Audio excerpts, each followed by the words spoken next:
வணக்கம். தாயின் மணிக்கொடி சொல்லுது ஜெயஹிந்த். தாயகம் காத்திட தன்னலம் போக்கிட சொல்லுக ஜெயஹிந்த்.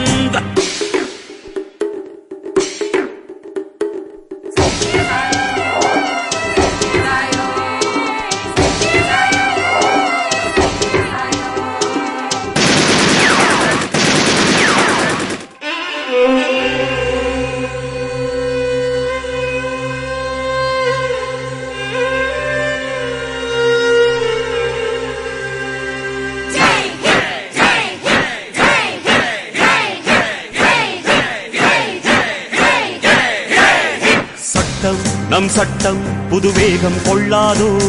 வேகம் இருந்தால் தான் வெற்றிகள் உண்டாகும். நம் மண்ணில் புது சக்தி பிறக்காதோ. சக்தி இருந்தால் தான் சரித்திரம் உண்டாகும். சட்டம் கை